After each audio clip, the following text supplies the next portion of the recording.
Module number 7 assignment number 2 consolidate data bye range. इस assignment के अंदर हमने देखना है कि हम ईस्ट वेस्ट नॉर्थ साउथ के डेटा को कैसे समराइज़ कर सकते हैं, जो कि हमने 3D फार्मूलाज के थ्रू भी देखा। बट यहाँ सिचुएशन कुछ इस तरह भी हो सकती है कि ईस्ट वेस्ट नॉर्थ साउथ ये डेटा अगर आपका अलग अलग वर्कशीट पे जैसे है, सिमिलरली अगर अलग अलग वर्कबुक पे हो तो फिर हम यूजिंग 3D फार्मूलाज नहीं कर सकते। सिमिलरली अगर हम ये कहें कि हमें सिर्फ ईस्ट और नॉर्थ की फिगर्स को सम करना है तो ये यूजिंग 3D फार्मूलाज के थ्रू पॉसिबल है, बट काफ़ी डिफ़िकल्ट है। डिफ़िकल्ट इन अ सेंस के आपको फार्मूले काफ़ी लेंदी लगाने पड़ेंगे। लेकिन अगर यही काम हमें कंसोलिडेट से करना हो बहुत आसान है। कैसे? डेटा के अंदर consolidate. Now alter DN is the keyboard shortcut. Alter DN keyboard shortcut है कंसोलिडेट विंडो को खोलने की। अगेन यहाँ पे हमें करना क्या होगा? फंक्शन हमारे पास कितने हैं? 11 फंक्शन हैं।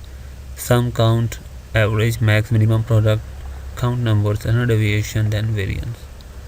हमें एट दिस टाइम सम करना है। बट कंसोलिडेट विंडो से पहले आपको वो सेल सेलेक्ट करना होगा जहाँ से आपकी रिपोर्ट बननी शुरू होगी।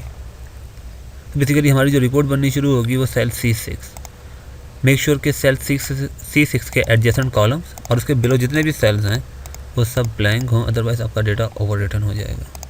ना आपने क्लिक किया सेल C6 के ऊपर, देन कंसोलिडेट, एंड देन यहाँ पे फंक्शन लिया सम रेफरेंसेस। References means range. कौन कौन सी रेंज है जिनको आपने कंसोलिडेट करना है। नाउ ईस्ट रीजन, यहाँ से आपको सिर्फ डेटा सेलेक्ट करना होगा, न्यूमेरिकल रेंज, देन ऐड। जैसे ही मैं वेस्ट रीजन पे क्लिक करूँगा, बिकॉज हम कंसोलिडेशन यूज़ कर रहे हैं, एक्सेल नोट्स के कंसोलिडेशन के अंदर आपकी रेंजेस सेम होनी चाहिए। जैसे ही हम नेक्स्ट शीट पे जाएंगे, सिस्टम ने ऑटोमेटिकली हमारे लिए तमाम न्यूमेरिकल डेटा हमने सेलेक्ट किया हुआ है, जो कि C6 से लेके H19 तक था, लेकिन शीट आपकी चेंज थी। यहाँ पे शीट का नाम कुछ और है लेकिन रेंज सेम है। Great. Then north region again यहाँ पे ऐड कराया, देन साउथ रीजन। नाउ हम इस वक्त डेटा की जो कंसोलिडेशन कर रहे हैं that is called consolidation by position means कि डेटा का स्ट्रक्चर सेम होना चाहिए। हर शीट का हमने जो रेंज ली है वो C6 से लेके H19, C6 H19, C6 H19 and then again C6 H19, then click okay. Great. Excel ने आपके डेटा को कंसोलिडेट कर दिया।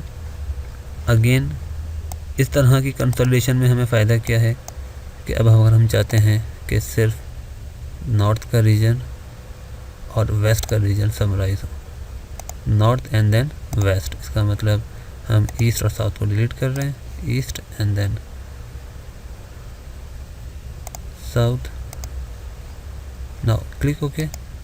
सिस्टम ने इसी रिपोर्ट को ओवर रिटर्न कर दिया, एंड देन अब हमारे पास जो कैलकुलेशन हो रही है वो सिर्फ 2 रीजन की हो रही है, नॉर्थ एंड देन वेस्ट।